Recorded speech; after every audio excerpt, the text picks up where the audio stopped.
Hello friends, आपका स्वागत है हमारे यूट्यूब चैनल स्टडी 26 पे। और आज के वीडियो में हम लोग देखेंगे इतिहास। जिन बच्चों ने हिस्ट्री पेपर को लिया है बीए सेकंड सेमेस्टर में, किसी भी रूप में आपने लिया है ना, तो आपके सिलेबस के अकॉर्डिंग यूनिट 1 का पूरा ये मैराथन है। इसमें से जितने भी ऑब्जेक्टिव और सब्जेक्टिव क्वेश्चन बनते हैं VBI, उसको हम लोग करेंगे। ठीक है, यूनिट 1 आप देखिएगा, ऑलरेडी बहुत बड़ा टॉपिक है, बहुत बड़ा सिलेबस है इसका, लेकिन हम लोग इसमें सब उसका निचोड़ निकाल के रख दिए हैं। ठीक है, इतना अगर पढ़ लेते हैं तो यकीन मानिए यहाँ से क्वेश्चन आपका बनेगा। ऑब्जेक्टिव भी देख लीजिएगा, सब्जेक्टिव भी देख लीजिएगा, दोनों आपका हो जाएगा। ठीक है, तो चलिए बिना विलंब के चीज़ों को शुरू करते हैं। नए होंगे तो चैनल को सब्सक्राइब कर लीजिएगा, लाइक कर दीजिएगा वीडियो को, और शेयर जरूर कर दीजिएगा अपने दोस्त यार में। ठीक है, तो शुरू करते हैं पहले क्वेश्चन से। यहाँ पे देखिए, आज का वीडियो जो होगा ये क्वेश्चन फॉर्मेट में होगा। ऐसा नहीं है कि केवल आपको आंसर बताते चलेंगे, वो नहीं। क्वेश्चन आंसर आपको लिखना जो है ठीक वैसा ही फॉर्मेट होगा, पूरा का पूरा इसी तरह से ये आज का मैराथन होने वाला है। ठीक है, तो 1 घंटे तक, लगभग 1 घंटे का ये क्लास होगा। इसको आप एकदम एंजॉय करते हुए देखते चलिएगा। तो देखिए, आपसे क्वेश्चन पूछ रहा है, मिस्र की सभ्यता के अध्ययन के लिए स्रोतों का वर्णन करें। यानी सोर्सेस का वर्णन करना है कि मिस्र के इतिहास को जानने के लिए कौन कौन से सोर्सेस का यूज किया जाता है, उनके बारे में लिखना है। तो उत्तर लिखिएगा, उत्तर लिखने के बाद आप शुरू कर दीजिएगा। प्राचीन विश्व की सभ्यता का विकास मतलब ये जो मिस्र की सभ्यता है, यहाँ पे सॉरी गलती हो गया है। प्राचीन मिस्र की सभ्यता का विकास अफ्रीका महाद्वीप के उत्तर पूर्व भाग में हुआ था। ठीक है, इस सभ्यता का विकास नील नदी के तट पे हुआ था। इस बात को ध्यान में रखिएगा कि मिस्र की सभ्यता का विकास किस नदी के किनारे, तो नील नदी के किनारे हुआ था। तो इसको एकदम एक बार रट लीजिएगा, क्योंकि यहाँ से क्वेश्चन पूछा हुआ था कि मिस्र की सभ्यता का विकास किस नदी के किनारे हुआ था, नील नदी के किनारे हुआ था। इसीलिए इतिहासकार हेरोडोटस ने क्या कहा है जानते हैं, मिस्र को नील नदी का देन कहा है। ठीक है, तो हेरोडोटस के अनुसार मिस्र जो है यह है नील नदी का देन है। ठीक है, इस बात को ध्यान में रखिएगा। मिस्र की सभ्यता का कालखंड 3400 से 332 ईस्वी पूर्व तक माना जाता है। ये देखिए मिस्रा लिखा जा रहा है हर बार, यहाँ पे थोड़ा टाइपिंग मिस्टेक हो गया, मिस्र याद रखिएगा। ठीक है, तो मिस्र की सभ्यता का कालखंड जो है 3400 से 332 ईस्वी पूर्व तक माना जाता है। मिस्र के इतिहास के अध्ययन के लिए हमारे पास मुख्यतः 3 स्रोत हैं, यानी कि जिससे मिस्र के इतिहास के बारे में जानकारी मिलती है वो मुख्यतः 3 स्रोत हैं। कौन कौन? साहित्यिक स्रोत, पुरातात्विक स्रोत, आधुनिक स्रोत। ठीक है, इन्हीं स्रोतों के आधार पर मिस्र की सभ्यता के बारे में हमें जानकारी मिल पाती है, या इसके इतिहास के बारे में जानकारी मिलती है। देखिए, स्रोत क्या होता है, पहले उसको थोड़ा सा समझा देते हैं। स्रोत का मतलब होता है वो साधन जिससे किसी के बारे में जानकारी मिले। जैसे कि आप मान लीजिए, आपसे पूछे कि आपका घर कहाँ है, तो आप बताइएगा कि मेरा घर भागलपुर है या बांका है या कहीं भी है, तो आप एक जगह का नाम बताएं।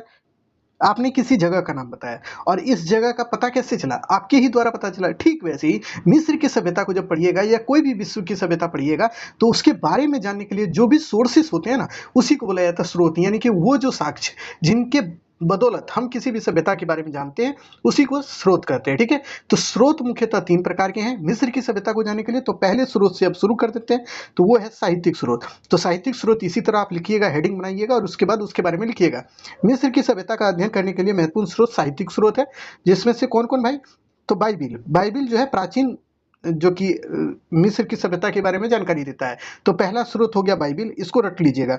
हेरोडोटस और डायोडोरस की कृतियां, हेरोडोटस जो है इतिहास के पिता के नाम से इनको जाना जाता है, और इन्होंने ही बताया कि मिस्र जो है नील नदी का देन है। यानी नील नदी के तट पर ये सभ्यता इसलिए उभरा क्योंकि नील नदी के ही वरदान से ये सभ्यता उभरा, और इसको मिस्र की सभ्यता कहा गया है। तो ये हेरोडोटस बोलता है, तो इसको भी ध्यान में रखिएगा। डायोडोरस का भी बात ध्यान में रखिएगा कि ये भी मिस्र के इतिहास को बताता है। ठीक है, उसके बाद देखिए, जब यूनान का मिस्र पर आक्रमण हुआ, देखिए मिस्र कहीं मिस्टेक हुआ है, मिस्रा लिखा गया है, तो उसको थोड़ा सा अवॉइड कीजिएगा। ठीक है, मिस्र पर जब आक्रमण हुआ, तब यूनान के शासक जो है टॉलमी प्रथम, जिसको टॉलमी फिलाडेल्फस प्रथम बोला जाता है, ने एक व्यक्ति था मानेथो, जिसको कि बोला। देखिए, यूनानियों ने जब मिस्र पर आक्रमण किया ना, तो उसका यूनान का शासक जो था टॉलमी फिलाडेल्फस प्रथम, उसने एक व्यक्ति को चुना जिसका नाम था मानेथो। मानेथो को बोला कि भाई देखिए, मिस्र की सभ्यता से संबंधित जो भी टेक्स्ट बुक हैं, यानी पहले के जो भी ग्रंथ हैं, उसको पढ़िए, उसी के आधार पर आप उसके बारे में बताइए। तो उसी के आधार पर वो मानेथो जो था, उसने 30 राजवंशों के बारे में बताया है। मिस्र के इतिहास के 30 राजवंशों का चर्चा किया है। और आप जानते हैं, मिस्र का राजनीतिक इतिहास जब पढ़िएगा, तो वहाँ पे 30 राजवंश यहाँ पे शासन किए थे, और इनके बारे में चर्चा कौन किया था? तो यही मानेथो किया था अपनी किताब में। ठीक है, तो इस बात को भी थोड़ा बारीकी से ध्यान में रख लीजिएगा। अब चलिए अगले चीज को समझते हैं हम लोग। अगला टॉपिक है इसमें पुरातात्विक स्रोत। तो पुरातात्विक स्रोत कौन कौन से हैं जिससे मिस्र की सभ्यता को जानने में मदद मिलता है? तो वो देखिए पुरातात्विक स्रोत के अंतर्गत आप देखिएगा इसमें अभिलेख आता है, स्मारक है, पिरामिड है, मंदिर है, मूर्ति है, युद्ध के हथियार है, वस्त्र, आभूषण, ये सभी चीजें आती है। जैसे कि आपको समझाते हैं, मान लीजिए कोई सभ्यता उभरा होगा, तो सभ्यता उभरा होगा तो वहाँ के लोग रहे होंगे, और लोग रहे होंगे तो उन्होंने कुछ कुछ भवन बनाया होगा। तो ये सब जो भवनें होती है वो पुरातात्विक साक्ष्य के अंतर्गत आता है। जैसे कि मान लीजिए मिस्र में पिरामिड बनता था, पिरामिड के बारे में आपको पढ़ाए थे, पिरामिड युग जब पढ़ा रहे थे तो वहाँ पे डिस्कस किए थे कि पिरामिड युग में देखिएगा मिस्र में कई एक पिरामिडों का निर्माण होता है, जिसमें गीजा का पिरामिड था, जोसेर के द्वारा पहला पिरामिड का निर्माण किया गया था। तो ये सब आपको बारीक से ध्यान रखनी है। ये जो पिरामिड होते थे इससे उनके कला संस्कृति के बारे में जानकारी तो मिलता ही था। इसके अलावा उस पिरामिड के ऊपर जानते हैं चित्रकारी किया जाता था पिरामिड के अंदर में दीवार पर, ठीक है, और उसके बाद उसी पिरामिड में किसी भी राजा को उसमें दफना दिया जाता था। तो ये भी जानकारी मिलता था। उसके बाद देखिए अभिलेख, अभिलेख जो लिखे जाते थे वो मंदिर की दीवारों पर लिखा जाता था, उससे जानकारी मिलता है। उसके बाद देखिए स्मारक में वही पिरामिड है, स्मारक है, मंदिर है, ये सब आप ध्यान में रखिएगा। उसके बाद देखिए मूर्ति यहाँ पे बनता था, स्फिंक्स की मूर्ति आपको बताएंगे, जिसका शरीर जो कैसा होता था और सर कैसा होता था ये बताइएगा, आपको पढ़ाए थे। अगर याद हो तो बता दीजिएगा, या नहीं तो अभी तुरंत आपको पता चल जाएगा कि स्फिंक्स की मूर्ति कैसे बनती थी। ठीक है, तो ये स्फिंक्स की मूर्ति के बारे में ये लोग जानते थे, इसको बनाना जानते थे। तो ये सब बातों को ध्यान में रखिएगा। थोड़ा ये सब बारीक चीजें हैं लेकिन बहुत इंपॉर्टेंट है, बस इसको ध्यान में रख के आपको लिख देना है, तो देखिएगा आपको ठीक ठाक नंबर मिल जाएगा। ठीक है, तो इतनी चीजें जो है पुरातात्विक स्रोत के अंतर्गत आती है जिनसे मिस्र के इतिहास पर प्रकाश पड़ता है। ठीक है, अब देखिए आधुनिक कालीन स्रोत कौन है, ये इंपॉर्टेंट है, देखिए इसको याद रखिएगा। आधुनिक कालीन स्रोत में कुछ सापुल्यों के बारे में आपको पढ़ाएंगे, जो कि सापुल्यों के द्वारा जो है ना इसके इतिहास को पढ़ा गया, यानी मिस्र के बारे में बताया गया था। तो उसको देख लीजिए। आधुनिक कालीन साहित्य के अंतर्गत फ्रांस के शासक जो है नेपोलियन बोनापार्ट, उसका उत्कर्ष की घटना बहुत इंपॉर्टेंट है यहाँ पे। ठीक है, फ्रांस के शासक जो है नेपोलियन बोनापार्ट का जब उत्कर्ष हुआ ना, उन्होंने क्या किया कि यहाँ पे शासन मतलब कि मिस्र के जगह पे आक्रमण किया, मिस्र के क्षेत्र में। तो वहां से उनको बहुत सारी चीजें मिली, और इसी क्रम में उन्होंने एक जो है ना इन्हीं के आक्रमण के समय में लोगों को मिस्र के बारे में जानकारी मिली। यानी यही बोनापार्ट के समय में, नेपोलियन के समय में ही लोगों को ये पता चला कि मिस्र में कोई सभ्यता उभरी थी। तो चलिए उसको अब समझते हैं। क्या उन्होंने क्या किया, फ्रांस के विद्वान सापोलियो जो है, इसका नाम याद रखिएगा सापोलियो, इसने क्या किया, मिस्र की जो लिपि है, चित्राक्षर लिपि, इसको पढ़ा।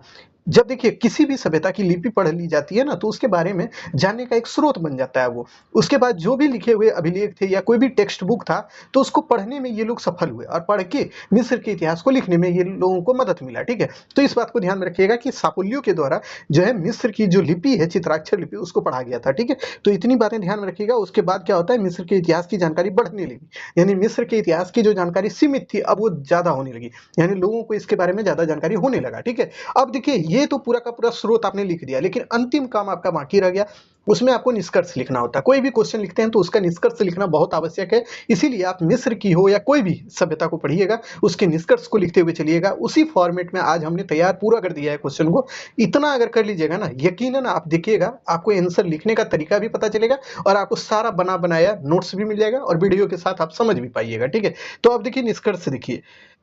अतः उपरोक्त विवरण के आधार पर यह कहा जा सकता है कि मिस्र के इतिहास के अध्ययन के लिए साहित्यिक, पुरातात्विक और आधुनिक कालीन साहित्य का बहुत ज्यादा महत्व है। ठीक है, इसी की सहायता से हमें मिस्र के 30 राजवंश, यानी हमने जो बताया था कि मानेथो के द्वारा 30 राजवंश के बारे में बताया गया था, उन 30 राजवंश के बारे में हमें जानकारी मिलती है। किसके आधार पर, मिस्र से संबंधित जो भी साहित्यिक है, पुरातात्विक या आधुनिक स्रोत मिले उसी के आधार पर। ठीक है, और उसके बाद इससे सामाजिक, आर्थिक, धार्मिक, राजनीतिक जीवन पर प्रकाश पड़ता है। यानी मिस्र के सभ्यता के राजनीतिक, आर्थिक, सामाजिक, धार्मिक, इन तमाम जो उनकी जीवन पद्धति थी उसके बारे में हम लोग जान पाते हैं। जैसे पिरामिड युग या फिर और भी राजवंशों का जो दौर चला था, उन सभी के बारे में हम लोग जान पाते हैं यही स्रोतों के आधार पर। ठीक है, तो ये पहला क्वेश्चन का पहला आंसर खत्म हुआ। अब दूसरे क्वेश्चन की ओर हम लोग मूव ऑन करते हैं। तो दूसरा क्वेश्चन देखते हुए चलिएगा। देखिए क्या है आपका क्वेश्चन। अब देखिए दूसरा क्वेश्चन, प्राचीन मिस्र, देखिए यहाँ पे फिर गलत हो गया है। प्राचीन मिस्र की सभ्यता के कला और संस्कृति का वर्णन करें। यहाँ पे लिख लीजिएगा। देखिए जब टाइपिंग होता है ना तो वहाँ पे कुछ गलतियां हो जाती है, तो आप लिख लें प्राचीन मिस्र की सभ्यता के कला और संस्कृति का वर्णन करें। ठीक है, तो अब चलिए इस क्वेश्चन का आंसर हम लोग लिखने का प्रयास करते हैं। तो देखिए इसमें क्या लाभ होगा जानते हैं, जो बच्चे अभी देख रहे होंगे ना, उनको लाभ ये होगा ना कि वो कुछ कुछ चीजें जो गलती हुई है उसको आप सही भी कर लीजिएगा। लेकिन जो बच्चे ये सोचते हैं ना कि केवल नोट्स की बदौलत हम पढ़ लेंगे, तो उनको कुछ गलतियां बारीक करनी होगी, यानी दरकिनार करके पढ़ना होगा, वो जान ही नहीं पाएंगे किस क्वेश्चन का आंसर ये है। ठीक है, तो आपको ये लाभ हो रहा है, यानी आपने मेहनत किया है तो आपको इसका लाभ भी मिलना चाहिए। चलिए अब शुरू करते हैं इसके उत्तर को। ठीक है, तो देखिएगा प्राचीन मिस्र की सभ्यता, यहाँ देखिए विश्व यहाँ भी था तो इसको मिस्र कर दीजिएगा, कि सभ्यता में कला और संस्कृति का काफी विकास हुआ। इस समय कई इमारतें, मूर्तियों का निर्माण हुआ। इस समय के लोगों ने विज्ञान के क्षेत्र में भी अपना विकास किया था। इस समय की कला एवं संस्कृति को हम निम्न रूप से देख सकते हैं, यानी एक एक करके अब इसकी कला और संस्कृति के बारे में हम लोग जानने का प्रयास करेंगे। तो देखिए प्राचीन मिस्र में जिन इमारतों का निर्माण हुआ उसमें से सबसे ज्यादा महत्वपूर्ण था पिरामिड। ठीक है, इसीलिए आपको पिरामिड युग भी पढ़ाए थे, उसके बारे में आज डिस्कस नहीं करेंगे क्योंकि वहां से क्वेश्चन बनेगा या नहीं भी बनेगा, लेकिन पिरामिड युग को पढ़ लीजिएगा तो ये पूरा टॉपिक आपको समझ में आ जाएगा। ठीक है, तो प्राचीन मिस्र के राजाओं, जिसको फराओ कहता था, ठीक है, यानी मिस्र के राजा को फराओ बुलाया जाता था, उनकी उपाधि थी, इसको भी याद रखिएगा। फराओ के द्वारा पिरामिड का निर्माण कराया जाता था। ये पिरामिड बड़े बड़े पत्थरों से बने होते थे और इनका आकार भी बहुत बड़ा होता था। ठीक है, पिरामिड के अंदर क्या होता था जानते हैं, मिस्र के राजाओं के शवों को रखा जाता था, यानी कि मिस्र के राजा को दफनाने का काम इसी में किया जाता था। जैसे कि अभी देखते हैं संदूक के अंदर रख दिया जाता है, संदूक नहीं, काट की पेटियां बनी रहती है, उसी में सबको डाल के दफना दिया जाता है। लेकिन मिस्र की सभ्यता में क्या होता था कि बड़े बड़े पिरामिड के अंदर राजाओं के जो शव है उसको रखे जाते थे और उसके द्वारा जो भी चीज का यूज किया जाता था, यानी राजा जो आभूषण या कोई भी कपड़ा, वस्त्र या खाने पीने का चीज का यूज करता था उसको भी उसी में दफना दिया जाता था। ठीक है, इसको ध्यान रखिएगा। यह पिरामिड राजा के मकबरे होते थे, यानी कि फराओ के मकबरे होते थे जिनमें बहुमूल्य वस्तुएं रखी जाती थी। ये वस्तुएं उस राजा से संबंधित होती थी जिनको इस पिरामिड के अंदर दफनाया जाता था, यानी जिस राजा को इसमें दफनाया जाता था ना, उसी से संबंधित कुछ वस्तुओं को भी उसमें दफनाया जाता था, जो कि अभी हम तुरंत बताए, जैसे उसके पहनावे ओढ़ावे का चीज है, खाने पीने का चीज, उस सबको रख दिया जाता था।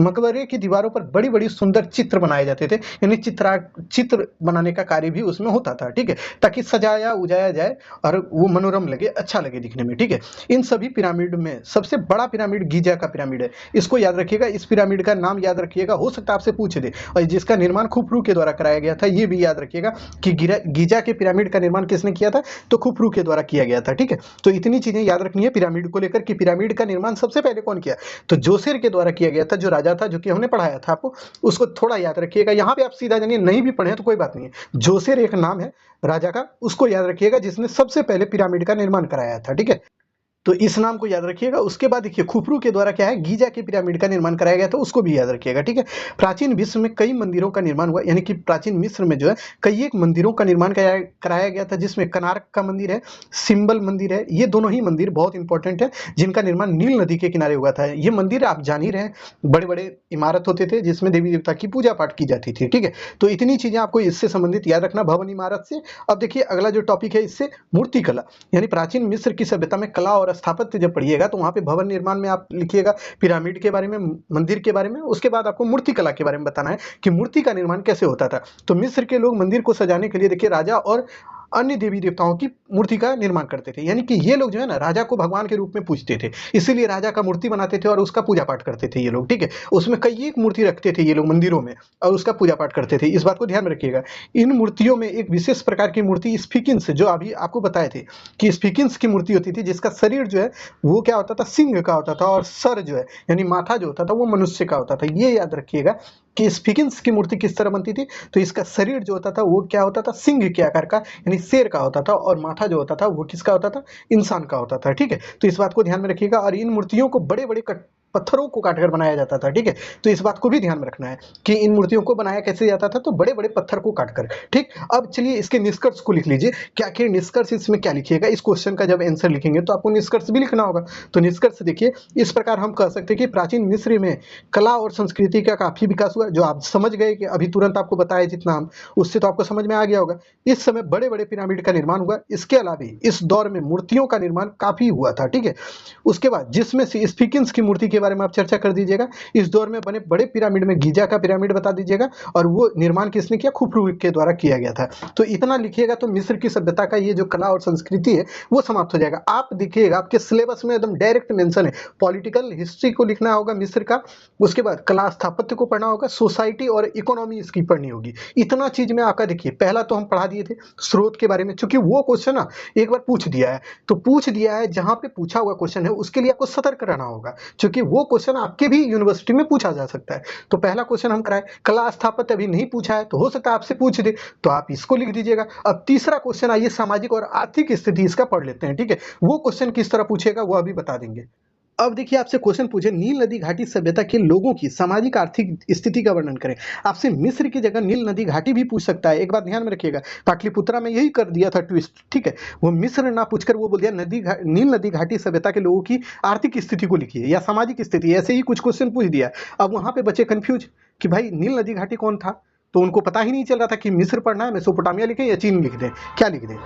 और कुछ बच्चों ने बाद में बोला भी कि सर आपने तो पढ़ाया ही नहीं है नील नदी घाटी को। तो देखिए भाई, नील नदी घाटी उसी को बोलते हैं। अगर मान लीजिए सिंधु घाटी बोल दें तो क्या हड़प्पा सभ्यता के बारे में आप नहीं लिखिएगा, वही तो हो गया, हड़प्पा सभ्यता ही तो हो गया सिंधु घाटी। उसी तरह नील नदी घाटी का मतलब हो गया मिस्र की सभ्यता। मेसोपोटामिया की सभ्यता में अगर आपसे पूछे थे दजला और फरात नदी घाटी सभ्यता के बारे में लिखिए, तो आपको मेसोपोटामिया की लिखनी होगी, ठीक है। तो इन चीजों को थोड़ा बारीक रखिएगा, थोड़ा समझ अपनी थोड़ी जो है ना अंडरस्टैंडिंग वहां पे दिखानी है कि स्मार्ट स्टडी आपने कराया है। ऐसा नहीं है कि रट्टाफिकेशन करके आप पहुंचे, चीजों को समझने का प्रयास कीजिएगा। क्योंकि आज हम अगर आपको कुछ बता रहे हैं ना, तो इसमें बहुत एनर्जी लग रहा है। देखिए आज गला भी बैठा हुआ है, लेकिन फिर भी हम करा रहे हैं। आज तबीयत बहुत अच्छी नहीं है हमारी, लेकिन आज की क्लास लेने का एकमात्र उद्देश्य ये था कि आपको जो हमने कमिटमेंट करा था ना कि उसको पूरा करना है तो करना है, फिर हम आपके लिए तैयार हैं।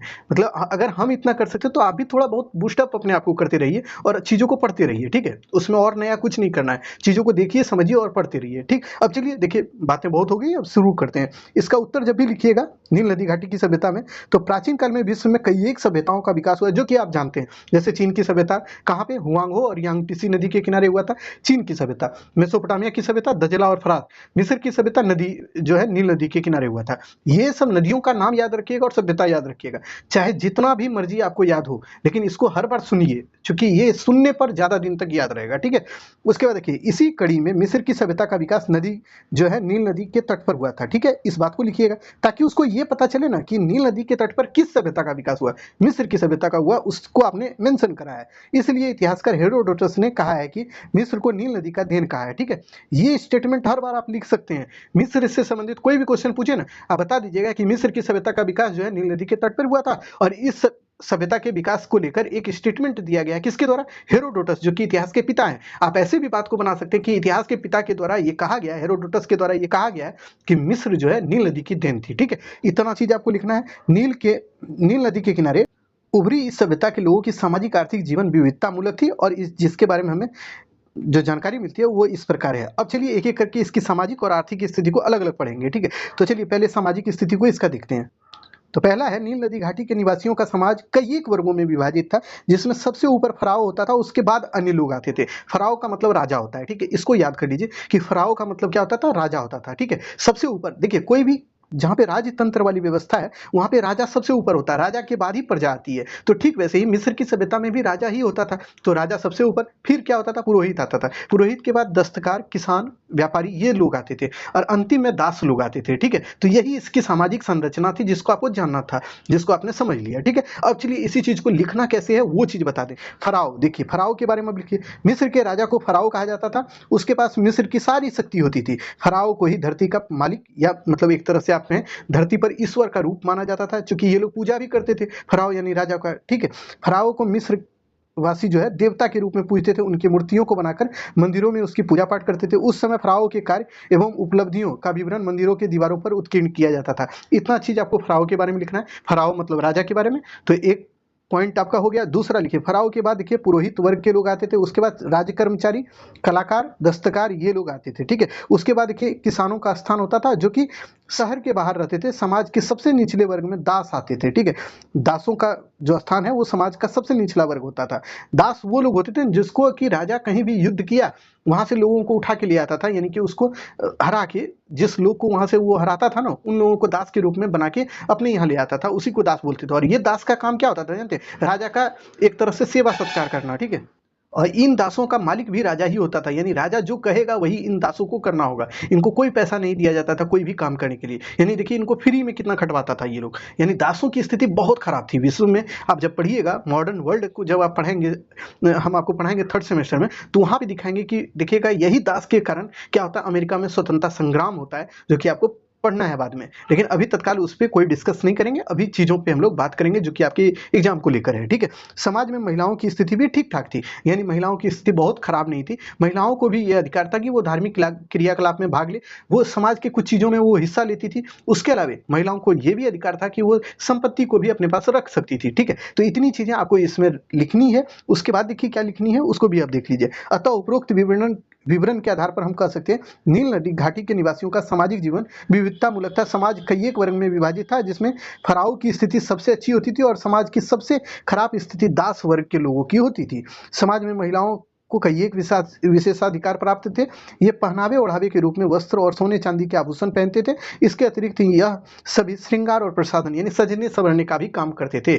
देखिए एक क्वेश्चन का क्या था, नील नदी घाटी के लोगों की सामाजिक और आर्थिक स्थिति का वर्णन करें। अभी तो सामाजिक स्थिति हम बता दिए, अब देखिए इसकी आर्थिक स्थिति को भी देख लीजिए कि आर्थिक स्थिति यहाँ की कैसी थी। देखिए आपसे क्वेश्चन जैसे भी पूछे, लेकिन आपका टॉपिक एकदम कंटेंट टू द पॉइंट होना चाहिए, जिसको आप लिखें तो एग्जामिनर को ये पता हो ना कि बच्चे ने मेहनत करा है। ऐसा नहीं है कि कुछ भी लिख के आ गया है, कुछ भी जैसे तैसे बच्चे लिखते भी हैं। आप सुने होंगे, कोई भी आपके सीनियर होंगे ना, वो बोलते होंगे कि हम तो पढ़वे नहीं करते थे, एक दिन पहले पढ़ते थे और जाके एग्जाम देते थे और हमको ठीक नंबर आ गया। लेकिन वो दौर अब खत्म हो गया, आपको नंबर अच्छा लाना होगा, क्योंकि आगे की कंपटीशन इतनी टफ होने वाली है ना, जितना आप सोच भी नहीं सकते हैं। इसलिए अभी से आपको थोड़ा बहुत मेहनत तो करना है। आपको 1-1.5 महीना अगर आप ग्रेजुएशन के लिए पढ़ लेना, तो आप यकीन मानिए आपका बेहतरीन नंबर आएगा, इसमें कहीं कटने वाली बात नहीं होती है, ठीक है। आ जाइए आर्थिक स्थिति को अब देखते हुए चलते हैं। नील नदी घाटी के लोगों की आर्थिक स्थिति ठीक ठाक थी, यानी खराब नहीं थी। इनका मुख्य व्यवसाय कृषि था, जो कि विश्व की कोई भी सभ्यता है तो उसकी मुख्य व्यवसाय खेती ही थी, और उसके बाद पशुपालन, ठीक है। तो खेती में ये लोग क्या करते थे, हल और बैल की सहायता से ये लोग खेती का काम करते थे।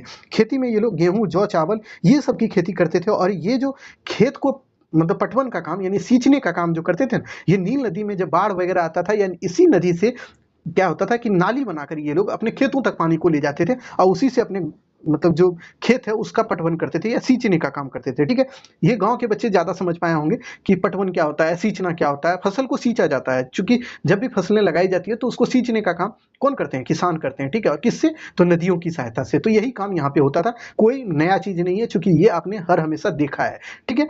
अब आ जाइए, खेती के अलावा ये लोग पशुपालन का काम करते थे। पशुपालन में बकरी, कुत्ता, गधा, सुअर और बत्तख जैसे पशुओं को पालते थे, ठीक है। तो ये सब पशु है जिनको ये लोग पालतू बनाते थे, और इनका मुख्य जो कार्य होता था, इन पशु पालतुओं का यूज ये लोग कैसे करते थे। जैसे कि मान लीजिए बकरी का यूज ये लोग तो जैसे कि बकरी वगैरह है ना, इससे दूध प्राप्त करने में, या फिर इससे जो बकरा प्राप्त होता था उसको ये लोग क्या करते थे, मीट उट वगैरह खाने में। कुत्ता वगैरह पालतू लोगों ने पहले से ही बनाया, चूंकि इसका यूज होता था ना समाज में, ये लोग अपने साथ 1-2 कुत्ता जरूर रखते थे, और अभी भी आप देखिएगा लोग पसंद करते हैं कुत्ता अपने साथ रखने का। गधा, सुअर ये सब का यूज ये लोग करते थे सामान को एक जगह से दूसरी जगह पहुंचाने के लिए, यानी ट्रांसपोर्टिंग के रूप में, ठीक है। तो ये चीजें आपको ध्यान रखनी। ऊंट भी है, ऊंट का भी ये लोग पालन करते थे, ठीक है। उसके बाद देखिए अगले टॉपिक को इसमें समझते हुए चलिएगा।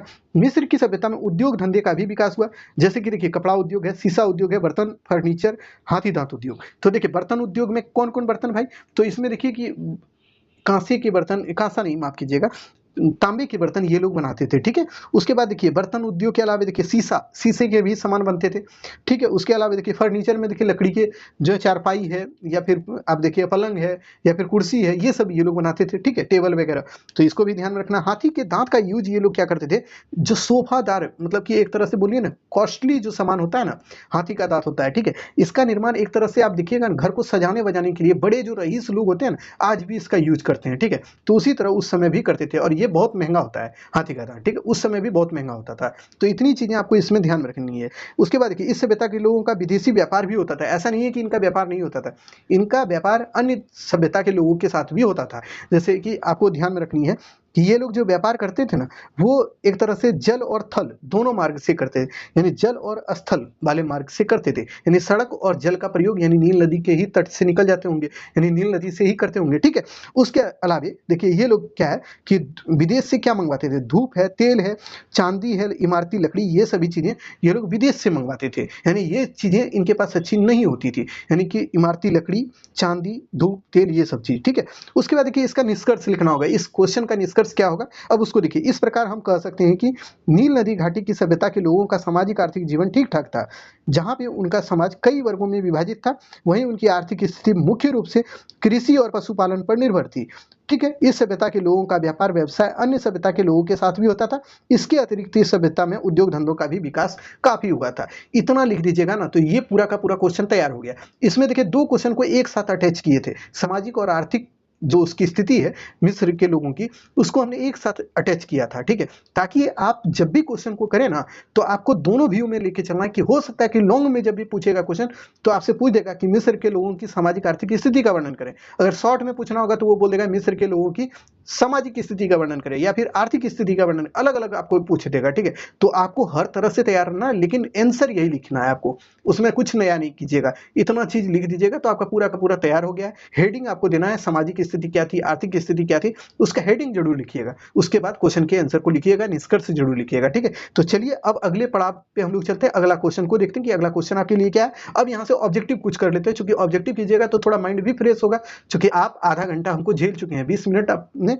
20-25 मिनट आपने झेला है हमको, तो अब और आपको झेलना है इतना समय तक। ठीक है, ऐसे तो हमारी स्पीड भी बहुत ज्यादा है। ठीक है, तो इसलिए थोड़ा सा हम लोग अब रिलैक्स करने के लिए कुछ ऑब्जेक्टिव क्वेश्चन को भी कर लेते हैं।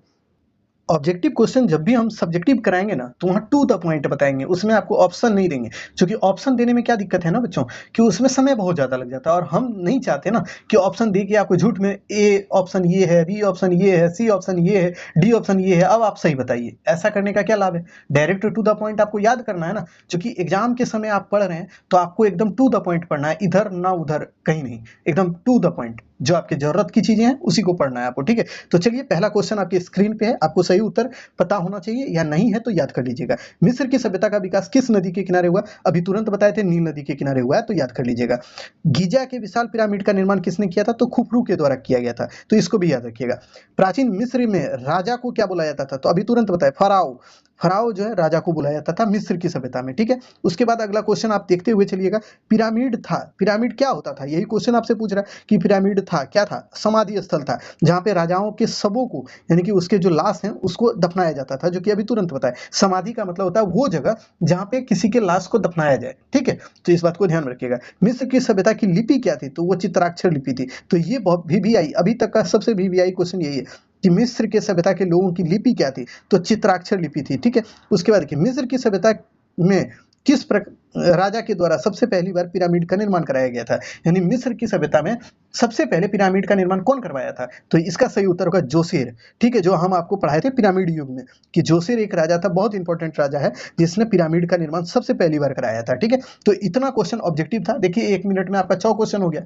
ठीक है, तो ये कंप्लीट हो गया, इसको रट लेना है, आपको छोड़ना नहीं है। अब चलिए अगले क्वेश्चन की ओर चलते हैं, जो कि सब्जेक्टिव है। अभी ऑब्जेक्टिव इतना ही रहने दीजिए, फिर आगे जैसे ही थोड़ा देर 10-15 मिनट आप पढ़िएगा हमसे सब्जेक्टिव, फिर आपका ऑब्जेक्टिव आ जाएगा। ठीक है, तो वहाँ ऑब्जेक्टिव फिर से अभी आपको कराएंगे। ऐसा नहीं है कि ऑब्जेक्टिव हम नहीं कराएंगे, ऑब्जेक्टिव आपका 15-20 क्वेश्चन आपका होगा, उसके बाद 10 से 12 आपका सब्जेक्टिव क्वेश्चन करा रहे हैं। ठीक है, चलिए अब क्वेश्चन शुरू करते हैं। मेसोपोटामिया की सभ्यता की सामाजिक स्थिति का वर्णन करें, यानी कि मेसोपोटामिया की सभ्यता के लोगों की सामाजिक स्थिति कैसी थी उसको बताना है आपको।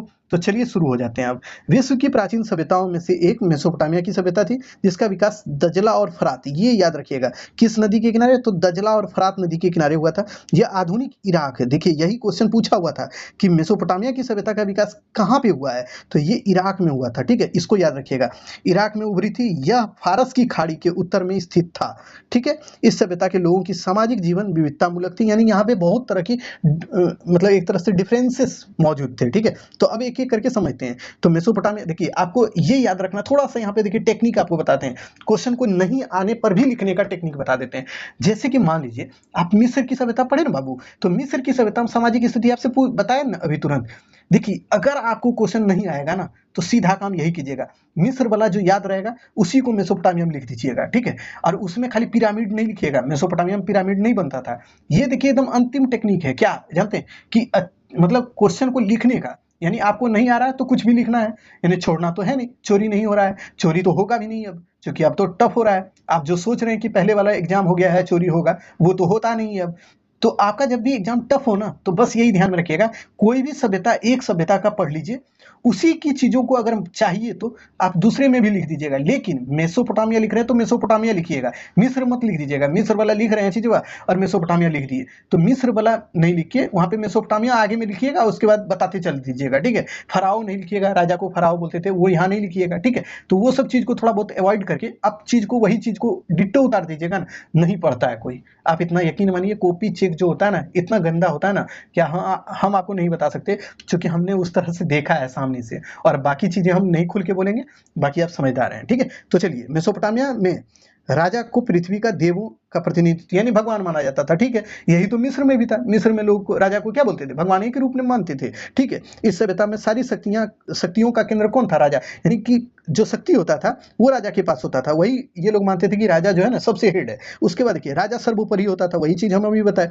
राजा के बाद दूसरे स्थान पर पुरोहित। देखिए, यही ना मिस्र में भी बताया बाबू कि राजा के बाद पुरोहित होता था, यही मेसोपोटामिया में भी है।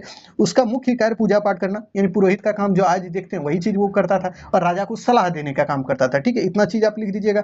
उसके बाद आ जाइए अगले, देखिए, समाज में पुरोहितों के बाद कर्मचारी, लिपिक, ये सभी लोग आते थे। मध्यम वर्ग में व्यापारी, जमींदार, दुकानदार, ये लोग आते थे, और समाज का सबसे निचला वर्ग दासों का था। देखिए, वही चीज एकदम डिट्टो है। यानी एक क्वेश्चन को पढ़िएगा, दूसरा क्वेश्चन का आंसर तैयार है आपका, लेकिन बस दिमाग थोड़ा लगाना है। सुन लीजिए, हमको सुन लीजिए, इतना यकीन मानिए। अभी आप हमको सुनिए, एग्जाम के बाद आप जरूर बोलिएगा कि सर आपने जो सुनाया बेहतरीन रहा है, ठीक है, आपके लिए आएगा, ये बात ध्यान में रखिएगा।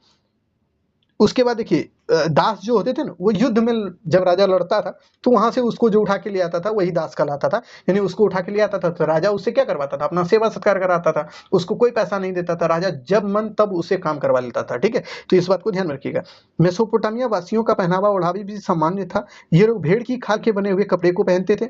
ये कपड़े में सन के बने हुए कपड़े को पहनते थे। सन, पटसन, आप जानते हैं गाँव में जो पटसन की खेती होती है उसी का बना हुआ कपड़ा ये लोग पहनते थे। सन की खेती भी यहाँ की जाती थी। कपड़ा बनाने का उद्योग यहाँ पे प्रचलन में था। उसके बाद देखिए, यहाँ के लोग जो है सूत काटकर, यानी सूत जो होता है ना, सूता, उसको काटकर ये कपड़ा बनाने का काम करते थे। उसके बाद देखिए, जुलाहा और रंगरेज जो है ना, वो कपड़ा को रंगने का काम करते थे। इतना चीज आपको ध्यान में रखना है सामाजिक स्थिति में। उसके बाद इसका निष्कर्ष डायरेक्ट लिख दीजिएगा। समाज में महिलाओं की स्थिति यहाँ भी बढ़िया थी, ठीक है।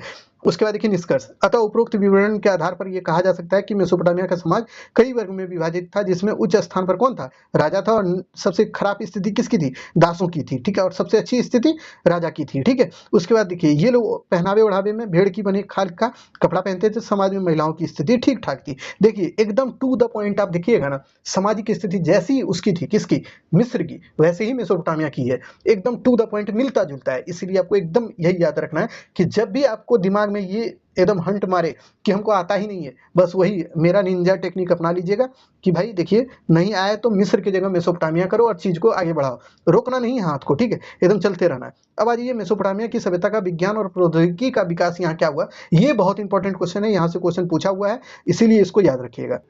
आपको लग रहा होगा कि क्वेश्चन पूछा हुआ है, सर हर बार बोल रहे हैं, तो कहाँ पे क्वेश्चन तो आप दिखाए नहीं, तो इसीलिए आपको बताते हैं। देखिए, पटना यूनिवर्सिटी और पाटलिपुत्रा यूनिवर्सिटी में एग्जाम हो चुका है ऑलरेडी, तो यहाँ का क्वेश्चन जब आप देखिएगा ना, तो वहाँ पे क्वेश्चन पूछा हुआ है या तो पटना यूनिवर्सिटी या पाटलिपुत्रा में। इसीलिए हम कंफर्म नहीं बता रहे हैं कि किस यूनिवर्सिटी में, लेकिन दोनों यूनिवर्सिटी में क्वेश्चन एकदम अदला बदली करके पूछ दिया है, और वही सब क्वेश्चन देखिएगा आपके यहाँ भी पूछेगा। इसीलिए वहाँ जो क्वेश्चन पूछा था ना, उसको अवॉइड किए, मतलब उसको कुछ छोड़े और कुछ को लिए हैं, और बाकी नया नया क्वेश्चन आपके लिए डाल दिए हैं, ठीक है। तो इसीलिए ध्यान में, और फर्स्ट यूनिट से रिलेटेड है, कोई ऐसा नहीं है कि सब यूनिट का डाले हैं, एक ही यूनिट का इतना दूर तक अभी चल रहा है आपका क्लास, ठीक है। उसके बाद देखिए, आ जाइए क्वेश्चन का आंसर अब लिखना शुरू करते हैं, क्योंकि बातों में ज्यादा उलझेंगे नहीं, चीजों को डायरेक्ट शुरू करेंगे।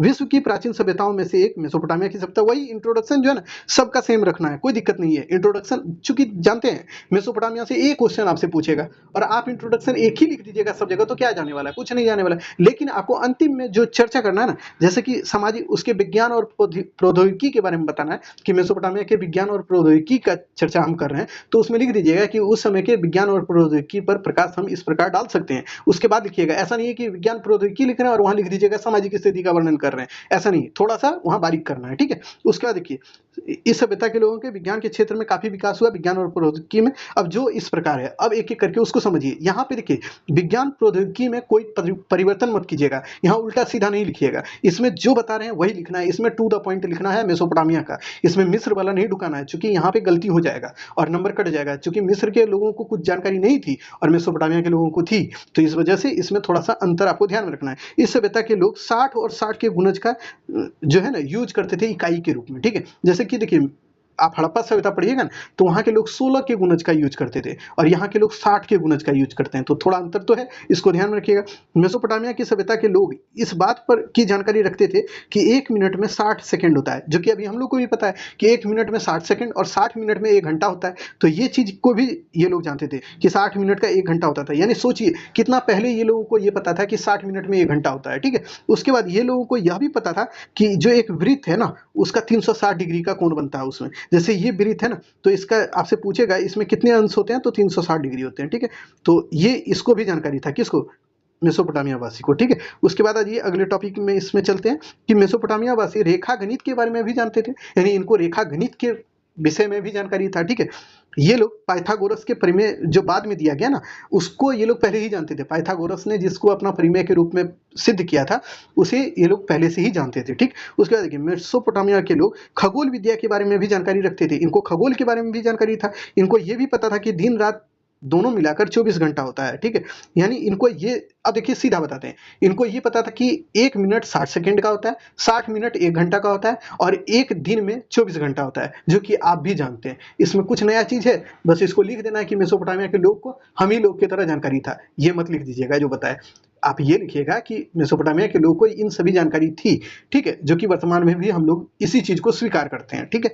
उसके बाद देखिए मेसोपोटामिया के लोगों को एक महत्वपूर्ण उपलब्धि ये थी कि इन्होंने पंचांग का निर्माण किया था, ठीक है। तो ये पंचांग किस पर आधारित था, चंद्रमा पर आधारित था। आपसे क्वेश्चन पूछेगा कि मेसोपोटामिया के लोगों का पंचांग किस पर आधारित था, तो ये चंद्रमा पर आधारित था, ठीक है। तो इसको भी ध्यान में रखना। अगला जो टॉपिक है इसका देख लीजिए, इस सभ्यता के लोग लेखन कला से भी परिचित थे, यानी लिखने की कला इनको पता था। और ये लोग किस लिपि का यूज करते थे, अब उसको देख लीजिए। ये लोग कला के रूप में जो है किलाक्षर लिपि का यूज करते थे, यानी किलाक्षर लिपि का प्रयोग कौन करते थे, मेसोपोटामिया वासी। और चित्रात्मक लिपि का यूज कौन करते थे, मिस्र वासी, ठीक है। दोनों याद रखिएगा, मिस्र के लोग चित्राक्षर और किलाक्षर लिपि कौन, तो मेसोपोटामिया वासी। देखिए चीजों को थोड़ा बारीक करना होगा और बारीक से याद कर लीजिएगा, ठीक है। ये सब आपसे क्वेश्चन बनता है, इसलिए आपको एकदम देखिए टू द पॉइंट, जहाँ पे चीजें हैं ना वहाँ पे हम गोल घेरा मार देते हैं, ताकि आपको याद करना ही होगा, उसमें कोई समझौता नहीं होगा, ठीक है।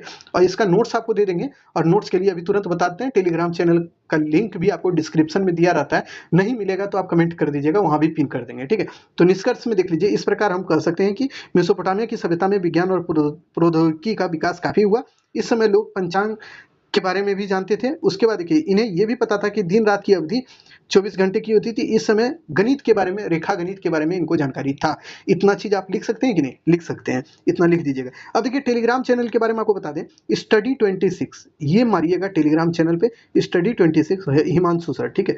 ये मेरा नाम है हिमांशु, तो ये आप मार दीजिएगा, ये आपको खुल के आ जाएगा, यानी स्टडी 26 हिमांशु सर। तो आपको टेलीग्राम चैनल खुल के आएगा, उसको ज्वाइन कर लेना है। वहाँ पे आपको फ्री ऑफ कॉस्ट सारा पीडीएफ दिया जा रहा है। पॉलिटिकल साइंस का हमने मैराथन कराया तो उसका पीडीएफ तुरंत डाल दिए हैं। इन्वायरमेंटल साइंस का कराए हैं तो उसका पीडीएफ ऑलरेडी डाल दिए हैं, और हिस्ट्री का भी करा रहे हैं तो इसका भी पीडीएफ डाल देंगे तुरंत। जब अपलोड होगा उसके 1-1.5 घंटे बाद हम डाल देते हैं, ठीक है। थोड़ा हमको भी समय चाहिए होता है, क्योंकि हम लोग भी मैनेज करते हैं इसको, तब फिर डालते हैं, ठीक है। तो उसी तरह आपको मिल जाएगा, वहाँ पे आप जाइए चुपचाप, वहाँ पे मिल जाएगा, कहीं इधर उधर भटकने की जरूरत भी नहीं होगी। चलिए अब अगले क्वेश्चन को लेते हुए चलते हैं, चूंकि आपके लिए क्वेश्चन बहुत इंपॉर्टेंट है, ऑब्जेक्टिव क्वेश्चन है। अब चूंकि हमने आपसे वादा किया था कि 10-15 मिनट के बाद फिर से ऑब्जेक्टिव आएगा, तो लीजिए आ गया है, ठीक है। अब बताइए मेसोपोटामिया की सभ्यता के लोगों की लिपि क्या थी, अभी तुरंत बताएं, किलाक्षर लिपि थी, ठीक है, याद रखिएगा।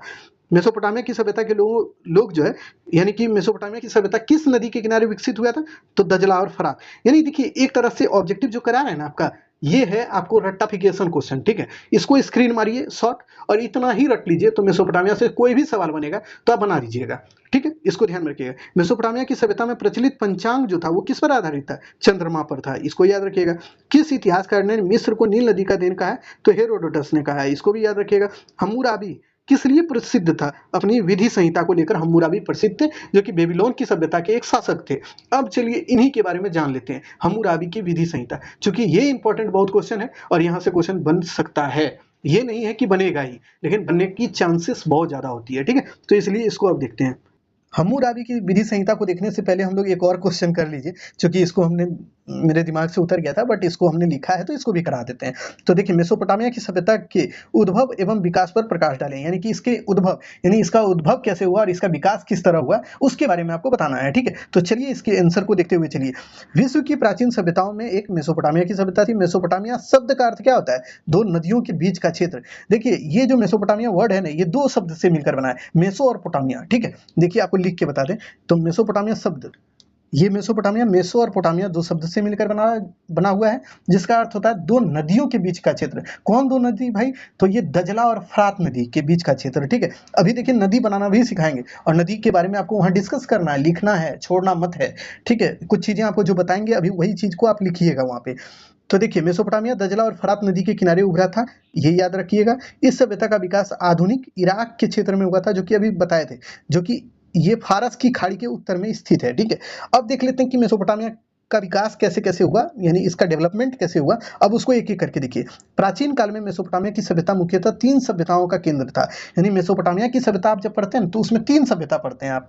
ठीक है, पहला कौन होता है? बेबीलोन की सभ्यता, दूसरा कौन होता है? सुमेर की सभ्यता, और तीसरा है क्या बताइए? असीरिया की सभ्यता, जो कि आपको पढ़ाए थे। जानते हैं मेसोपोटामिया की सभ्यता, सब आपका थैंक यू फिर से अभी करते हैं कि आपने मेसोपोटामिया की सभ्यता वाला जो वीडियो है वो 40 मिनट का लगभग था, उसको आपने 18 से 19 हज़ार के आसपास आपने देखा है।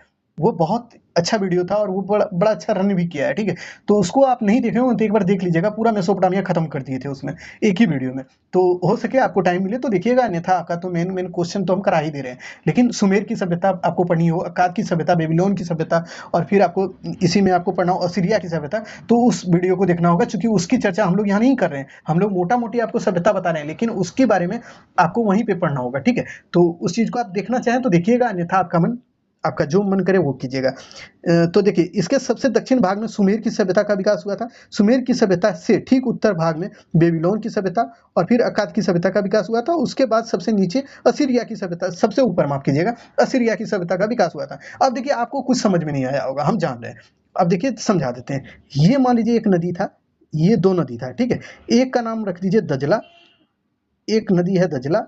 ठीक है, और दूसरा है फरात, जो कि अभी नाम आप सुने होंगे, फरात। ठीक है, दजला और फरात, और इसी का जो बीच वाला इलाका है ना, यहीं पे मेसोपोटामिया की सभ्यता उभरी थी।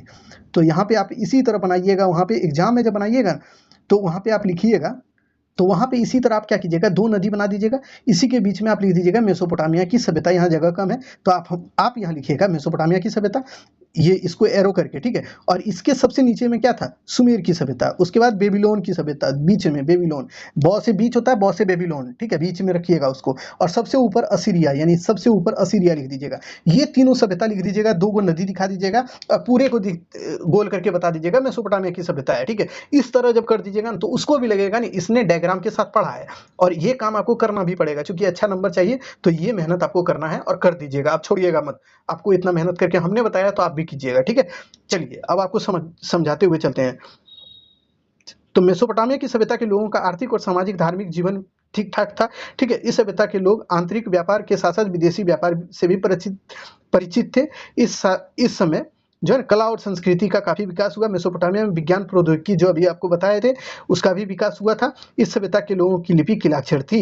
यानी कि जब भी आप मेसोपोटामिया के बारे में लिखिएगा तो आपको यही लिखना है ना कि मेसोपोटामिया में की सभ्यता कहाँ उभरी। उसके बाद देखिए, उद्भव और विकास जब भी पूछता है ना, तो उसमें आपको लिखना होता है कि उसका विकास, उद्भव कहाँ हुआ, यानी कि वो कहाँ उभरी, किस नदी के किनारे, किस शहर में, किस देश में। जैसे इराक में उभरी थी, किस नदी के किनारे? दजला और फरात नदी के किनारे। उसके बाद आपको लिखना क्या है? उसकी सामाजिक आर्थिक स्थिति कैसे विकसित हुआ। उसके बाद उसमें बताना है कि कौन कौन सभ्यता उसमें सम्मिलित था। तो सुमेर की सभ्यता, बेबीलोन की सभ्यता, अक्काद की सभ्यता, असीरिया की सभ्यता, ये तीनों चारों सभ्यता को लिख दीजिएगा। उसके बाद बताइएगा इनकी सामाजिक आर्थिक स्थिति ठीक ठाक थी, कोई दिक्कत नहीं था, यहाँ के लोग अच्छे से व्यापार व्यवसाय करते थे। इनका व्यापार व्यवसाय विदेश और जो है अपने कंट्री से होता था, यानी आंतरिक और बाह्य व्यापार दोनों होता था इनका।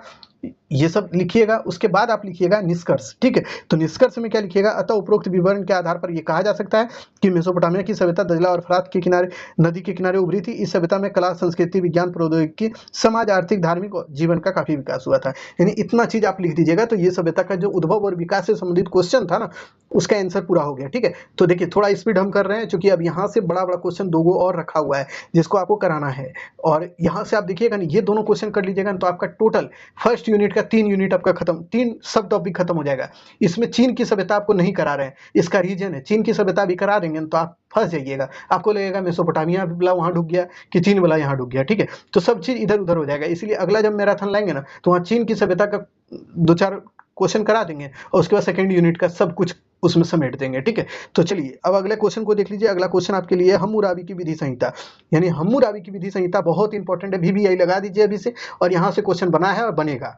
ये क्वेश्चन आपसे पूछेगा, कहीं ना कहीं पूछेगा जरूर, ये एकदम गारंटेड है, VBI लगाइए आप अभी से। तो देखिए बेबीलोन की सभ्यता यानी मेसोपोटामिया की सभ्यता में आपको बताए थे 3 सभ्यता उभरा था, जिसमें बेबीलोन की सभ्यता भी था। तो उसी में आपको लिखना है कि बेबीलोन की सभ्यता का एक महत्वपूर्ण शासक हम्मुराबी था। उसने अपने साम्राज्य का विस्तार करने के साथ साथ प्रजा के हित को ध्यान में रखते हुए महत्वपूर्ण कार्य किए। यानी कि देखिए हम्मुराबी जो है ना, इसने अपने राज्य का विस्तार तो किया ही, उसके बाद अपने प्रजा के हित को ध्यान में रखते हुए इसने एक विधि संहिता बनाया। वो विधि संहिता क्या है जानते हैं? 5 फीट लंबा एक पत्थर है, उसी पे लिखा हुआ था, 3600 पंक्ति में लिखा हुआ था, समझे। यानी 5 फीट लंबा मान लीजिए वो पत्थर है, उस पे 3600 पंक्ति में कुछ लिख दिया होगा। ऐसे सोचिए आप कि कुछ लिख दिया होगा और बोल दिया कि हमारे यहाँ जो भी लोग रह रहा है, यानी हमारे राज्य में जो जो लोग रह रहा है उसको ये सब बात मानना होगा। इसी को बोला जाता है इसकी विधि संहिता, यानी किसकी? हम्मुराबी की। हम्मुराबी लिखवाया इसीलिए इसके नाम से कहा जाता है, ठीक है। इतना बात आप ध्यान में रखिएगा और यही चीज लिखिएगा। उसके बाद देखिए हम्मुराबी द्वारा विधि संहिता का निर्माण किया गया, जिसके कारण उसकी ख्याति बहुत मिली उसको, ठीक है। विधि संहिता एक पत्थर पर लिखा हुआ है जो कि सूसा नगर से मिला है, ये याद रखिएगा, सूसा नगर से मिला है। और ये अभी जो विधि संहिता है ये अभी भी है, यानी उसका जो पत्थर पर लिखा हुआ चीज है ना वो अभी भी है। कहाँ पे है जानते हैं? फ्रांस के लुई संग्रहालय में इसको सुरक्षित रखा गया, ठीक है। तो ये विधि संहिता कहाँ से मिला? सूसा नगर से मिला, ये जो कि पत्थर का था, और वो अभी फ्रांस के लुई संग्रहालय में संरक्षित है। ये 5 फीट लंबा और 3600 पंक्तियों में उत्कीर्ण ये विधि संहिता है, ठीक है। इतना इंट्रोडक्शन में लिखिएगा, जो चीजें अभी लिखे हैं इसको स्क्रीनशॉट ले सकते हैं, अन्यथा थोड़ा वेट कीजिए, आपको भेज दिया जाएगा। उसके बाद देखिए हम्मुराबी की विधि संहिता की भाषा जो है सेमेटिक है, यानी इसकी भाषा सेमेटिक थी, ठीक है। इसको भी ध्यान में रखिएगा। हम्मुराबी की विधि संहिता में न्याय और दंड की व्यवस्था की गई है। विधि संहिता में न्याय एवं दंड की व्यवस्था सठे साठ्यम समाचरित, यानी कि इसमें जो है ना कि जो विधि संहिता में न्याय की बात की गई है ना हम्मुराबी की, उसमें बोला गया है ना सठे साठ्यम समाचरित। इस वर्ड को याद रखिएगा ना तो आपको नंबर थोड़ा ज्यादा मिलेगा, क्योंकि उसको भी चाहिए ना कुछ यूनिक चीज लिखिए। तो सठे साठ्यम समाचरित का मतलब होता है ना जैसे को तैसा। मान लीजिए आपने किसी दोस्त को एक थप्पड़ मारा, तो अगर वो लड़का या आप भी हम्मुराबी के शासनकाल में रहते हैं ना, तो हम्मुराबी उसमें क्या सजा दिलाता है जानते हैं? आपने एक थप्पड़ मारा तो आपको भी एक थप्पड़ मरवा देता है। अगर मान लीजिए आपने किसी का हाथ तोड़ा तो आपका भी हाथ तोड़वा देता है। तो यही उसके समय चलता था, यानी जैसे को तैसा वाला सजा दिया जाता था। ये कितना बढ़िया था। देखिए आज भी लोग कितने गलत कार्य कर देते हैं और उसको कुछ भी नहीं कह पाती है, मतलब जनता या न्यायालय। उसको जिस तरह से उस प्रोविजंस हैं उस हिसाब से उसको मतलब एक तरह से सजा दी जाती है, लेकिन अगर उसके साथ भी उस तरह का व्यवहार किया जाए तो कितना मजा आ जाए। गलत करने वाले तो एकदम डर से कुछ नहीं कर पाएंगे, ठीक है। तो खैर चलिए इस पे हम लोग ज्यादा बात नहीं करेंगे। ये ध्यान में रखिएगा कि उसके द्वारा ये सभी व्यवस्थाएं की गई थी, इसको ध्यान में रखना है। उसके बाद आ जाइए अगले टॉपिक को समझिए। इसमें हम्मुराबी की विधि संहिता में मृत्यु दंड से संबंधित बातें की गई है, यानी किसको मृत्यु दंड देने की बात की गई है उसको अब देखिए। यानी हम्मुराबी बोलता था ना कि मृत्यु दंड दिया जाएगा किसको, तो वो देखिए अब अगर कोई मंदिर और महल में चोरी करता है तो उसको मृत्यु दंड की सजा दी जाएगी। उसके बाद देखिए सेना में भर्ती होने से कोई इनकार करे तो उसको मृत्यु दंड दे सकता था। यानी मान लीजिए कि राजा को जरूरत हुआ कि सेना की, ठीक है, और आपको बोला कि आप सेना में चलिए और आप बोल दिए कि नहीं जाएंगे तो आपको मृत्यु दंड यानी कि आपको फांसी या कुछ भी तरह से सजा देके आपको मार दिया जाएगा, ठीक है। उसके बाद देखिए पति की अनुपस्थिति में कोई पत्नी जो है ना संपत्ति का दुरुपयोग करे ना, यानी पति के संपत्ति का दुरुपयोग कोई महिला करती थी तो उसको भी मृत्यु दंड दिया जा सकता था। निश्चित मूल्य से अधिक मूल्य पर मदिरा खरीदने पर भी मृत्यु दंड। यानी देखिए ये जो सजा किसके लिए था जानते हैं? मदिरा पर उस समय टैक्स लिया जाता था। मदिरा का मतलब होता है शराब, ठीक है। शराब पर टैक्स लिया जाता था। अगर मान लीजिए आपने शराब खरीदा और ब्लैक में खरीद लिया, जैसे ब्लैक में टिकट कोई खरीद लेता है ना सिनेमा वाला, तो उसको ज्यादा पैसा देना पड़ता है। तो ठीक वैसे ही जब भी आप ब्लैक में अगर मान लीजिए शराब खरीद लिए और आपने उसके लिए अतिरिक्त यानी कि ज्यादा पैसा देके उस शराब को खरीदा, तो इससे राज्य को लाभ होगा? नहीं होगा, क्योंकि राज्य को पता ही नहीं है कि हमारे लोग ने क्या शराब खरीदा या किसने खरीदा नहीं किया।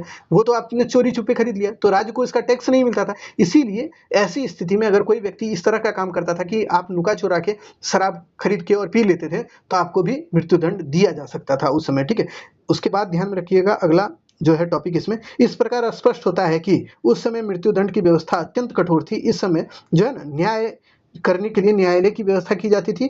न्यायालय में सामान्यतः जजों की संख्या 3 या 4 होती थी। यानी न्यायालय जो होता था जहाँ पे न्याय किया जाता था वहाँ पे 3 से 4 जज होते थे जो न्याय करने का काम करते थे। उसके बाद देखिए वृद्ध व्यक्ति मुखिया या पंच बनाया जाता था, यानी जो बूढ़ा व्यक्ति होता है ना उसी को पंच बनाया जाता था और वही न्याय करने का काम करते थे। ठीक है, उसके बाद देखिए हम्मुराबी की विधि संहिता में समस्त जनता को 3 भागों में बांटा गया है। कौन कौन भाग में बांटा गया है जनता को, अब उसको भी देख लीजिए थोड़ा सा। यहाँ पे देखिए वही चीजें यहाँ भी आ गई है, तो दोनों स्लाइड एक ही है, कोई दिक्कत नहीं है। तो देखिए अमेसु, पहला भाग था अमेसु, इसके अंतर्गत धर्मगुरु, पुरोहित, सैनिक और सरकारी अधिकारी आते थे। ठीक है, अमेसु में। उसके बाद देखिए मुस्किन थे, मुश्किल, जिसको मुस्किन या मुश्किल है, तो इनके अंतर्गत आते थे कृषक, मजदूर, ये लोग आते थे, व्यापारी है, दुकानदार, ये लोग मुस्किन है। ठीक है, मुश्किल नहीं है, तो इसको भी ध्यान में रखिएगा। दूसरा वर्ग ये था, और तीसरा दास का था। दास वो होते थे जिसको राजा हरा के, जिस क्षेत्र को राजा हराता था वहां से लोगों को जो बंदी बनाकर लाता था उसी को दास बुलाया जाता था। तो ये तीनों वर्ग के लोग इसके समाज में आते थे, यानी इसके समय पे आते थे।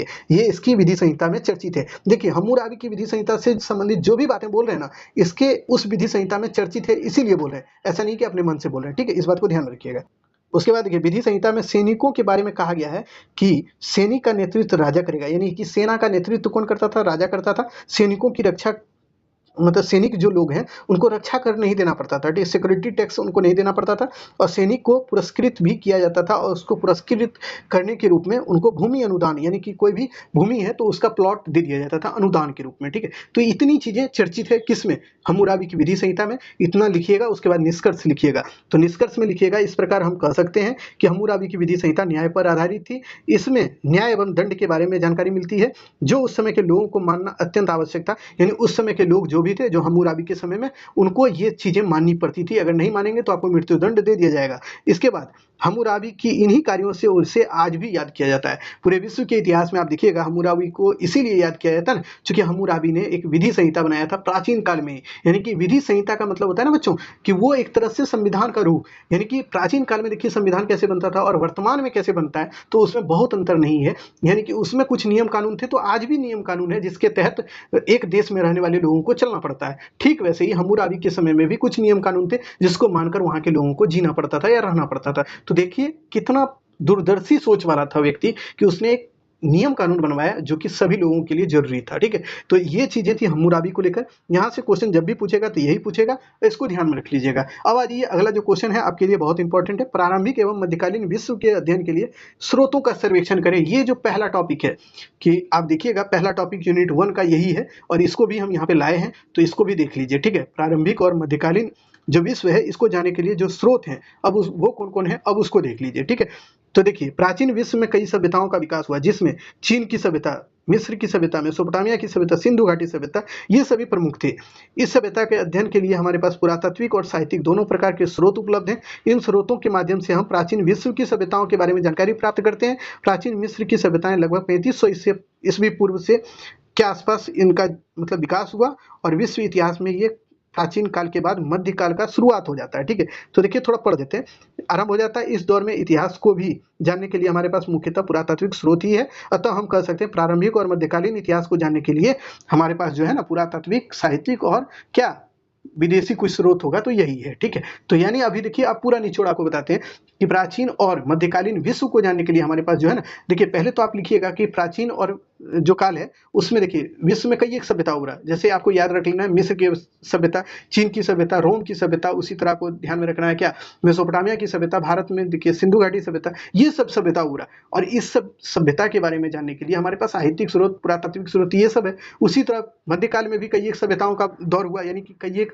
राजवंशों का दौर हुआ, जिसको जानने के लिए भी हमारे पास यही सब स्रोत है। ठीक है, तो इन्हीं स्रोतों के आधार पर हम लोग इस सभी समाज के बारे में जानकारी प्राप्त करते हैं, जो कि एकदम सामान्य डिफिनेशन था जिसको हमने बता दिया। इसको एक बार पढ़ लीजिएगा तो याद हो जाएगा। ठीक है, अब चलिए टू द पॉइंट बातों को आगे बढ़ाते हुए चलते हैं। तो देखिए साहित्यिक स्रोत के अंतर्गत क्या क्या है, तो देखिए साहित्यिक स्रोत में भारत से प्राप्त साहित्यिक स्रोत का भी वर्णन करना है, क्योंकि क्वेश्चन क्या बोला है, विश्व की सभ्यताओं का, यानी विश्व में भारत भी आता है। ऐसा नहीं है कि विश्व से बाहर है भारत, तो विश्व की सभ्यताओं में भारत की सभ्यता भी आती है, तो सबको वहां पे लिखना होगा। ठीक है, तो चलिए शुरू करते हैं। साहित्यिक स्रोत प्रारंभिक तथा मध्ययुगीन सभ्यता को समझने का एक महत्वपूर्ण स्रोत है, यानी साहित्यिक स्रोत से प्राचीन और मध्यकाल के बारे में जानकारी मिलती है। सीधा बात यही है। ठीक है, यह रिकॉर्ड विभिन्न रूपों में हमें लिखित रूप से प्राप्त होती है, जैसे शिलालेख पर कुछ लिखा है, मिट्टी की गोलियों पर, पांडुलिपि। इन सभी स्रोतों के माध्यम से प्राचीन और मध्यकाल के सामाजिक, आर्थिक, धार्मिक, राजनीतिक, बौद्धिक जीवन के बारे में जानकारी मिलती है। यानी सीधा बोले ना, साहित्यिक स्रोत जो है हम लोग को मिला है वो शिलालेख पर लिखा हुआ मिला है, या फिर पांडुलिपि के रूप में लिखा हुआ मिला है। और ये सबको जब पढ़िएगा ना, तो प्राचीन विश्व के सामाजिक आर्थिक धार्मिक जीवन के बारे में हमें जानकारी पूरी तरह से मिल जाती है। ठीक है, तो इतनी चीजें आपको ध्यान में रखनी है। उसके बाद आ जाइए साहित्यिक स्रोत के अंतर्गत और बातों को देखिए। मेसोपोटामिया की सभ्यता में क्यूनिफॉर्म लिपि जो है, ये याद रखिएगा, मेसोपोटामिया की सभ्यता में किलाक्षर लिपि, जिसको क्यूनिफॉर्म लिपि कहा जाता था, में कई जो है ना लेख उत्कीर्ण कराए गए हैं। उसी तरह देखिए चीन की सभ्यता में कन्फ्यूशियस जो है ना क्लासिक्स में कई एक नैतिक और धार्मिक यानी नैतिक और दार्शनिक व्यवस्था के बारे में जानकारी मिलती है। जब आप देखिए ना चीन की सभ्यता पढ़िए ना, तो कन्फ्यूशियस बाद वहाँ पे उभरा था, तो इसमें जो है ना कई एक नैतिक गुणों के बारे में चर्चाएं की गई है। तो उन सभी चीज़ों की जानकारी हम लोगों को चीन की सभ्यता के साहित्य से मिलती है। मिस्र की सभ्यता में हेरोग्लिफिक लिपि का प्रयोग किया गया था, जिसको क्या बोलते थे, चित्राक्षर लिपि। ठीक है, उसमें कई एक शिलालेख मिले हैं, लिखे गए हैं, जिसको सापोलियो ने पढ़ने का प्रयास किया और उसके बाद बहुत से विद्वानों ने उसको पढ़ने का भी काम किया था। ठीक है, उसको भी ध्यान में रखिए। सिंधु घाटी सभ्यता में देखिएगा अभिलेख जो मिले हैं उसको अभी तक पढ़ा नहीं गया है, जिसके कारण इस सभ्यता के बारे में जो लिखित साक्ष्य है उससे कोई जानकारी नहीं मिल पाता है। तो विश्व की सभ्यता जो है उसके संबंध में साहित्यिक स्रोत से क्या जानकारी मिलती है उसको पहले लिखिएगा। फिर आप देखिए विश्व की सभ्यता में साहित्यिक स्रोत से हम लोगों को मध्यकाल के बारे में क्या जानकारी मिलती है, अब उसको भी देख लीजिए। ठीक है, एक एक करके देखिए, इसमें एकदम रिलेट करके चलना है। तो देखिए साहित्यिक स्रोत के अंतर्गत प्राचीन भारत के अध्ययन में वेद, वेदांग, उपनिषद, रामायण, महाभारत, पाणिनि की अष्टाध्यायी, कौटिल्य का अर्थशास्त्र, इन सभी को रखा गया है। ठीक है, यानी आप देखिए वेद, वेदांग, उपनिषद है, रामायण है, महाभारत है, पाणिनि का अष्टाध्यायी है, कौटिल्य का अर्थशास्त्र है, ये सब जो है ना भारत के टेक्स्ट बुक है। इससे भारत की सभ्यता के बारे में जानकारी मिलती है। पहली बात तो आप लिख दिए। उसके बाद देखिए क्लासिकल ग्रीस और रोम की सभ्यता के बारे में हम लोग को जानकारी कहाँ से मिलता है, प्लेटो, अरस्तु, हेरोडोटस, थुसिडाइटस, इन सब की रचनाओं से मिलता है। ठीक है, उसके बाद देखिए इस्लाम से संबंधित कुछ ग्रंथ है, कुरान, हदीस, इजमा, कयास, इससे धार्मिक यानी इस्लामिक गतिविधियों के बारे में जानकारी मिलता है, तो ये भी याद रखिएगा। उसके बाद आ जाइए अगला टॉपिक जो है आपका होमर कालीन जो है एपिक, इलियड और ओडिसी, जो आप जानते हैं होमर काल का है, जिसने होमर के द्वारा इसको लिखा गया था, उससे भी देखिए होमर काल के बारे में जानकारी मिलती है। किससे, इलियड और ओडिसी, ये दोनों याद रखिएगा। किसका है, तो होमर का रचना है, तो इससे भी जानकारी मिलता है। ठीक है, बाइबिल और देखिए ग्रीक पौराणिक कथाओं से भी हम लोगों को यूरोप के इतिहास के बारे में जानकारी मिलता है। तो साहित्यिक स्रोत में इतनी चीजों का चर्चा करना होगा आपको, इसको आप नहीं छोड़ सकते हैं। ठीक है, और बहुत कम चीज हम आपको बताएं, अगर पढ़ने जाइएगा ना तो बहुत ज्यादा डीप है, लेकिन उतना डीप आपको पढ़ना नहीं है, जितना मेन है उतना हम पढ़ा दिए। अब देखिए पुरातात्विक स्रोत में क्या लिखना होगा आपको, अभिलेख के बारे में लिखिए। प्राचीन विश्व और मध्यकालीन विश्व के इतिहास को जानने के लिए अभिलेख महत्वपूर्ण स्रोत है। प्राचीन काल में सिंधु घाटी सभ्यता से, मिस्र की सभ्यता से, मेसोपोटामिया की सभ्यता से बर्तन पर अभिलेख उत्कीर्ण कराए गए थे, जिनसे इस सभ्यता के बारे में जानकारी मिलती है। यानी कि सीधा आपको बोल देते हैं, देखिए सीधा जान लीजिए, प्राचीन काल का अध्ययन जब कीजिएगा तो ये अभिलेख जो है ना विश्व के सब सभ्यता से मिला है। जैसे मिस्र की सभ्यता में पढ़िएगा तो वो देखिए आपको हम बताए थे कि मंदिर की दीवारों पर अभिलेख लिखा था।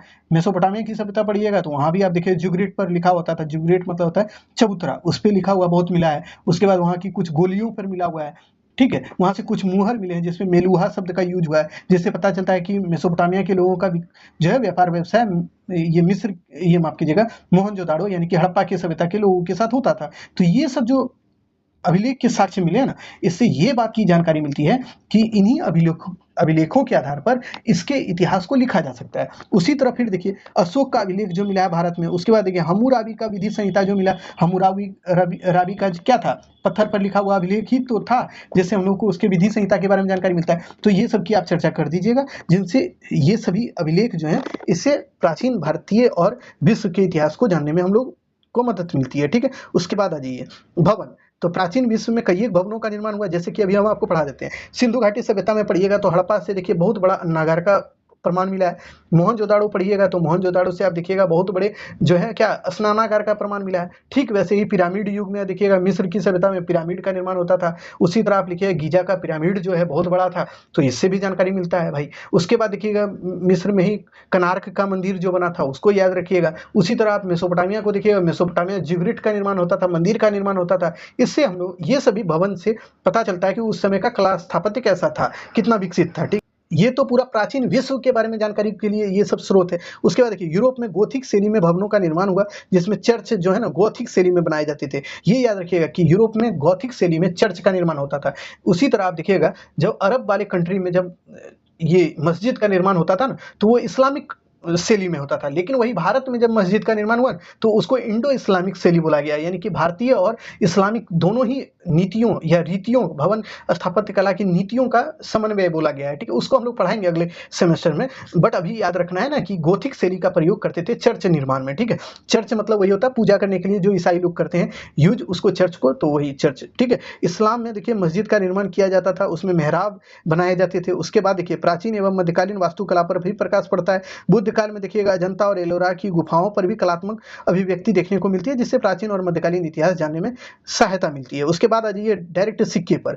तो देखिए प्राचीन और विश्व के इतिहास को जानने के लिए ना सिक्का बहुत महत्वपूर्ण है। सिक्का पर किसी भी राजा, जो राजा चलाता था सिक्का, उसके नाम अंकित होते थे। इसीलिए कई एक राजा हैं, कई एक महाराजा हैं जिनने सिक्के चलाए हैं। इसीलिए आपको सबका नाम याद नहीं रखना है, डायरेक्ट बोलिएगा सोने और चांदी और तांबे और मिट्टी, इन तमाम चीजों के सिक्के बनते थे और इस पे राजा महाराजा का नाम लिखा रहता था और उसके क्षेत्र का पता चलता था कि वो कहाँ पे राजा शासन कर रहा है, और इससे इतिहास को लिखने में मदद मिली या जानने में मदद मिली। ठीक है, यही चीजें सिक्का को लेकर आपको लिखना है या ध्यान में रखना है। अगला देखिए टॉपिक इसमें है, प्राचीन चीन में कंपास, पेपर, बारूद, प्रिंटिंग प्रेस का विकास हुआ। ये याद रखिएगा कि कहाँ पे कंपास, पेपर, बारूद हो गया, प्रिंटिंग प्रेस हो गया, ये सब का विकास हुआ था। कागज का हुआ, कहाँ पे हुआ था? तो चीन में हुआ था, जिससे प्राचीन विश्व में एक नई दिशा की शुरुआत हुई। यानी कि देखिए कहीं भी कागज का निर्माण हो जाएगा, कंपास का, पेपर का, प्रिंटिंग प्रेस का निर्माण हो जाएगा, तो उससे क्या होगा? वहाँ पे लेखन कला का विकास और तीव्र से होगा। तो चीन में ये विकास हुआ, धीरे धीरे पूरे विश्व में फैला। और वहाँ पे प्रिंटिंग प्रेस का मतलब जो अभी आप देखते हैं प्रिंटिंग जो करके निकलवा लेते हैं, तो उसका विकास होगा। तो क्या होगा? लोगों को लिखने में अब देरी लगेगा?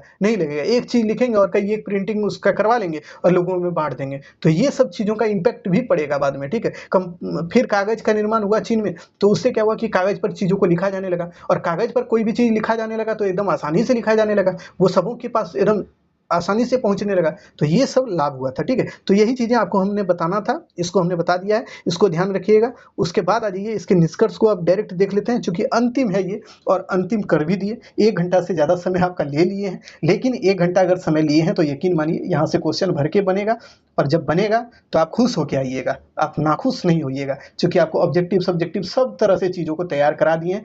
आपको हर कोई यूनिट 1 का एक तरह से मैराथन देगा, लेकिन जितना डिटेल और जितना क्वेश्चन हमने कराया है वह भी आप अंदाजा लगाइएगा, क्योंकि हम जानते हैं बहुत से बच्चे ऐसे हैं जो कि हर किसी का क्लास करते हैं और देखते हैं, और अच्छी बात है, ये बुरी बात नहीं है कि आप सबों का देखते। देखिए आपके पास समय है तो देखिए, बिल्कुल देखिए, लेकिन आप देख लीजिएगा कि किसका बेहतरीन है, ये भी आप जरूर कमेंट में बताइएगा। ठीक है, तो आप निष्कर्ष में लिखिएगा। हम इस प्रकार कह सकते हैं कि प्राचीन विश्व के इतिहास को जानने के लिए हमारे पास प्राचीन ग्रंथ, सिक्के, अभिलेख, भवन, ये तमाम चीजें हैं, जिससे विश्व के यानी कि मध्यकालीन इतिहास पर, प्राचीन विश्व और मध्यकालीन इतिहास पर प्रकाश पड़ता है। इसके अतिरिक्त अन्वेषण का कार्य अभी भी जारी है, जिसके बाद जब भी इससे कुछ नई चीजें मिलेंगी, यानी शोध का काम अभी भी हो रहा है, शोध के बाद कोई भी चीजें अगर नहीं मिलेंगी तो उससे भी इसके इतिहास को जानने में मदद मिलेगी।